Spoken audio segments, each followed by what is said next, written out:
Bonjour à toutes et à tous. Bonjour, nous sommes ravis de vous présenter nos convictions sur les marchés obligataires pour la fin d'année.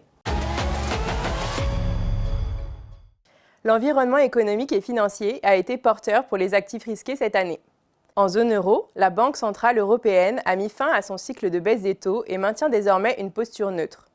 L'inflation converge vers 2%, mais la croissance reste faible, pénalisée par la contraction industrielle et les tensions commerciales. Aux États-Unis, la Réserve fédérale a amorcé en septembre un cycle d'assouplissement prudent, abaissant son taux directeur de 25 points de base et a annoncé la fin de la réduction de son bilan à partir de décembre. Cette décision reflète un marché du travail en perte de vitesse et une inflation qui, bien qu'en recul, demeure légèrement supérieure à la cible. Sur le marché du crédit, malgré quelques épisodes de volatilité, les flux soutenus attirés par le portage ont été un facteur de soutien à la performance et ont permis de maintenir les primes de risque sur des niveaux historiquement bas. En effet, le portage supérieur à 5% sur le high yield et 3% sur l'investment grade a attiré d'importants flux entrants vers les fonds crédits européens. Depuis janvier, les fonds investment grade et high yield ont collecté 43 milliards d'euros, ce qui a permis d'absorber un volume record d'émissions primaires. Depuis le début d'année, les investisseurs ont absorbé 742 milliards d'émissions primaires sur l'investment grade et 116 milliards sur le high yield. Les conditions d'émission restent très favorables, primes faibles voire négatives, carnet sursouscrit supérieur à 3 fois et une présence renforcée des deals multitranches comme Alphabet ou L'Oréal.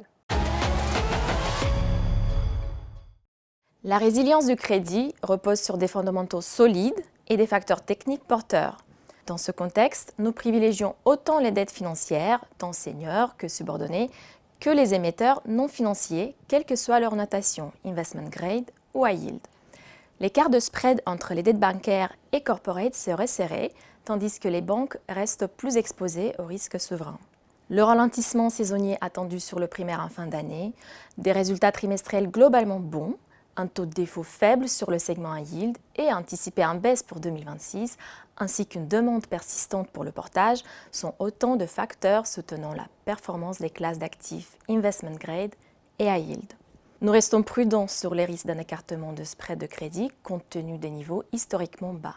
Nous privilégions les obligations en euros, plus attractives selon nous en termes de valorisation et offrant une meilleure couverture de change face au dollar. En l'absence de choc, le portage devrait néanmoins rester le principal moteur de performance. Nous favorisons la qualité, les secteurs défensifs et la partie médiane de la courbe. Dans un environnement où les perspectives de croissance semblent bonnes et les facteurs techniques restent prédominants, nous restons constructifs sur le crédit, en particulier sur les segments bien sélectionnés. Merci pour votre attention. Nous vous souhaitons de bonnes fêtes de fin d'année.